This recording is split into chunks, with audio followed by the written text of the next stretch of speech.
When students come into our classroom, we know that they're not just bringing in a backpack, pencils, and a notebook. They're also bringing in less tangible items, like deep-seated cultures and beliefs that they have grown up with, some positive and some negative. The right book in the hands of the right child may serve to help our new generation see people as just that, people. That includes people with disabilities, of a different color, of a different socioeconomic background, religious background. The list goes on. These books, known as multicultural books, could help our students combat ignorance and stereotyping, teach understanding and tolerance, and help them grow into the global citizens we'd like them to become. Multicultural books are any book that offers a positive, authentic interaction with a cultural group, with that culture being everything from an African American community to a visually impaired community to traipsing through the hills of a small Malawian fishing village. Today, however, we'd like to focus on several books dedicated to the Latino experience, and then look at books geared towards the African American experience during the days of slavery, and also go over some multicultural activities that could easily be incorporated into several subject areas. For each book, we will go over how to incorporate the book into your lessons, the standards it covers, and why we chose the book in the first place. First, let's look at the Latino experience through literature. For younger students, think kindergarten and first grade, we'll start with Samantha Vamos's book, The Cazuela That the Farm Maiden Stirred. This book gives each word that is going into the cazuela, or cooking pot, in Spanish and then English, and also helps young students work on sequencing of events as the main character and her helpers slowly add more and more ingredients, in the correct order of course, to the cazuela.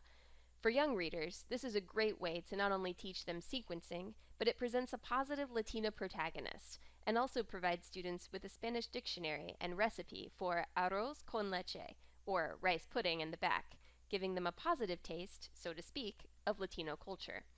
Standards covered include, but aren't limited to, reflecting on systematic processes and assessing for completeness of investigation, asking and answering questions about unknown words in a text, and describing the connection between a series of historical events, scientific ideas or concepts, or steps and technical procedures in a text.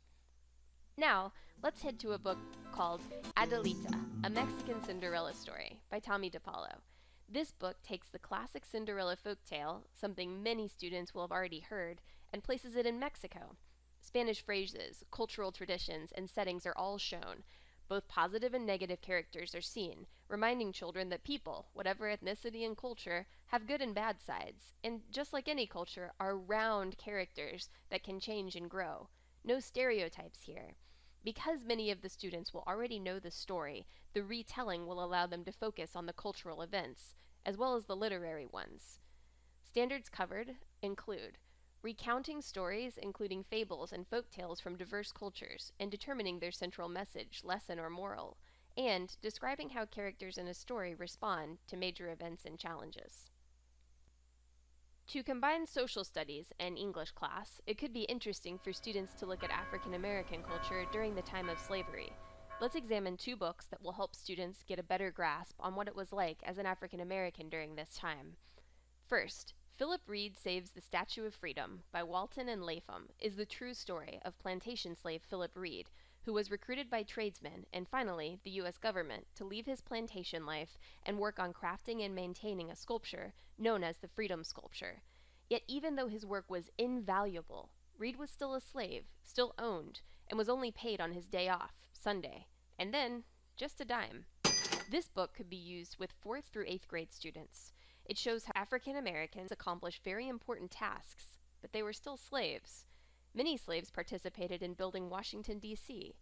One could use this book when talking about slavery and the Emancipation Proclamation.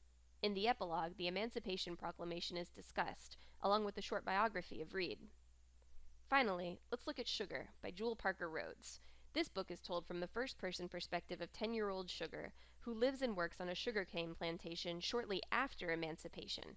Even though slavery has ended, Sugar and her foster family still live in slave shacks, and they now get paid a small wage for their work. Sugar makes friends early in the book with the plantation owner's son, Billy. At first, Billy is racist, but then as he gets to know Sugar, his attitude changes. Also, Chinese workers come to help on the plantation, And even though there is conflict at first with different races, they all overcome their stereotypes and find a way to live together. Spanning social studies and English language arts standards, and also showing children that if they have negative feelings about another race, they too can change, are several reasons Sugar is a standout multicultural read. It is also a Jane Addams Children's Book Award winner, a 2013 Junior Library Guild selection, and won a 2013 Audie, an award for Best Audiobook. Standards covered by these two books include, but aren't limited to, students interacting effectively and working cooperatively with the many ethnic and cultural groups of our nation and world, students understanding, analyzing, and interpreting historical events, conditions, trends, and issues to develop historical perspective, students describing cultural elements, students determining central ideas or themes of a text, students considering diverse and global perspectives when drawing conclusions, and finally, responding to literature and creative expressions of ideas in various formats and genres. But why stop with these standards in these books? There's so many activities to immerse and engage your students in different cultures. Try out some of the following. You could hire a professional storyteller to come to your classroom or library. You could bring in someone from a different culture and have students practice their interviewing skills. They'll gain cultural knowledge and also begin to learn the proper way to ask meaningful questions. You could host a multicultural food fair in your classroom. You could create a picture book that represents the culture your class is currently studying. Or let's go on a journey. Students could make pamphlets or brochures that represent different countries they're studying. Sidewalk poetry. Students could create haiku, free verse, or any type of poem to demonstrate knowledge of other cultures. Let them take to the streets and write their poems in sidewalk chalk around the school.